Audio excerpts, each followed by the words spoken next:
Good morning. On behalf of Unit 4 and Mill Valley High School and our teacher, Mr. Clay, we would like to thank you and our timer, Mr. Batistessa, for hearing our testimony today. My name is Tony Carrazzo. Hello, I am Stephen Johnson. Good morning. My name is Claire Kennedy. Hello, I'm Joshua Miller. Good morning, my name is Patrick Stevie, and once again, thank you for listening to our presentation.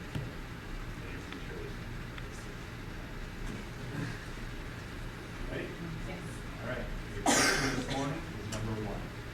The founders were well acquainted with both ancient and contemporary governments. Why do you think they rejected a parliamentary system and invented a new system that separated the shared power?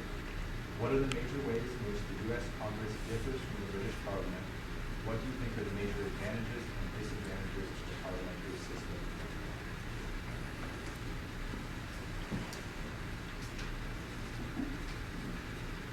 In Federalist 37, James Madison concluded that historical governments are only beacons of light, which give warning of the course to be shunned, without pointing out that which ought to be pursued. Madison and others in America's founding generation were well versed on the failures of both classical and contemporary governments, and used these examples not as foundations, but as warnings. The founders chose a new republic over a parliamentary system, first and foremost because they had to create a new government from existing sovereign states while maintaining a strong unified government. In order to do so, the framers established a legislative body that differed from the dangerous and unsuitable methods of the British Parliament. The new Congress was unique in 3 major ways: representation, separation of powers, and federalism.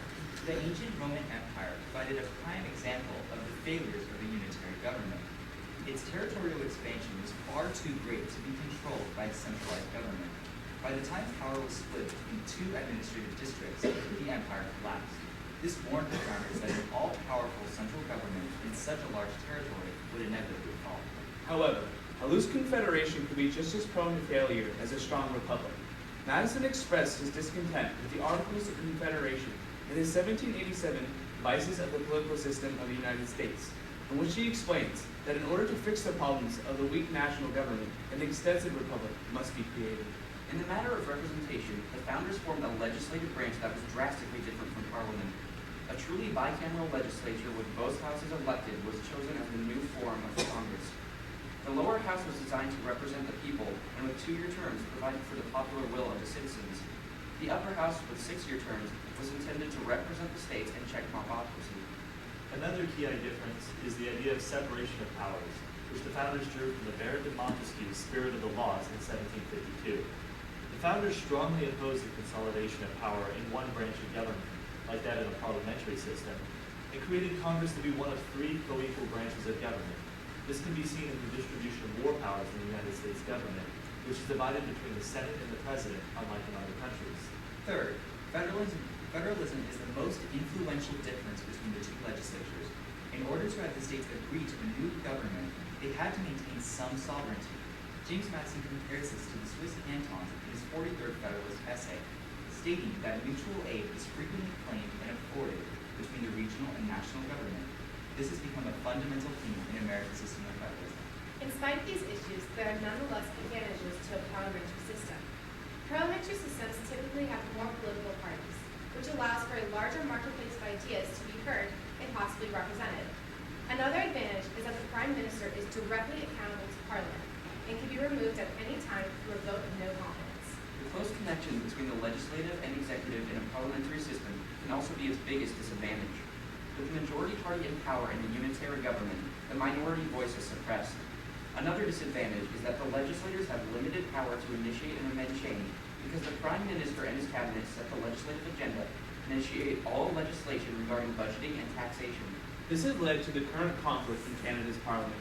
The Conservative Party, who currently controls the Parliament, has been reluctant to implement a stimulus package to combat the economic crisis. Because their voices have been so suppressed, the Liberal Party legislators have threatened to issue a vote of no confidence and dissolve the government. Some governments, like that in Rome, prove to be so powerful that they infringe on the liberties of the citizens. However, on the other end of the spectrum were the confederacies, which proved to be too weak to maintain a national interest. The founders did not see the Constitution as an ingenious document to be revered for the next 200 years.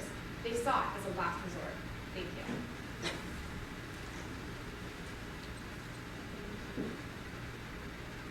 So, going off of the end of your, I'm reminded of Goldilocks.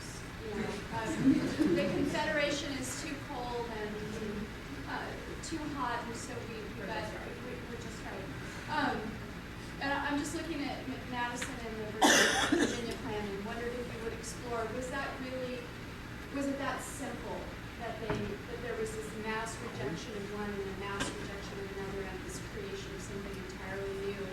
Or is it something a little less black and white than that, looking at Madison and Virginia, the debates and deliberations of the convention? We're just kind of walking through that right now. I think it was kind of a gray area for Madison because he was well versed on these classical governments. I mean, Madison read all the time during the convention. He brought with him a lot of books about the old classical governments. And when he was crafting his Virginia plan, the one thing that he didn't really intend to happen was for the states to have so much power. When the states were given power at the convention, he decided to change the structure of his government, get rid of the Council of Revision, and implement a Senate with representation by the states. So I just want to clarify, are you saying that Madison shows up with more fear of state power than he does of legislative supremacy? I think his original idea was that the legislature would be too powerful, but once the states were given a say in the government, he believed that the states would be able to overcome the government because that was his experience with the Articles of Confederation. Going into the convention, I think Madison was much more black and white. He went in there with the Virginia plan intending that this is the plan that was going to tie our country together. However, after the New Jersey plan came up, he realized that this wasn't black and white anymore. He had to go to a gray area to compromise. Thus came the What Great are the Compromise. essential differences that are part of that compromise between the Virginia and the New Jersey plans? Well, the Virginia plan was much more parliamentary, and in the New Jersey, Say more! Well, exactly. What was that? The different ideas about government that have developed at the Philadelphia Convention were almost a process of evolution. From the parliamentary system of Great Britain, we get the Virginia plan, which is very similar to a parliamentary system, but afterwards comes the New Jersey plan, which favors more states and more localized government. And so it's not a single-step process to reach America's current system of federalism. It took many steps at the Constitutional Convention to get to the Constitution we currently have. Is Madison's plan just simply a parliament and then New Jersey whacks him upside the head? Is there anything else in the Virginia plan that would suggest an important point of political theory? I think one of the most important parts of the Virginia plan was its original idea of the Council of Revision, where the executive and judicial branches would have the power to review the actions of the legislature before they came into effect. They'd have a period of 90 days to review these.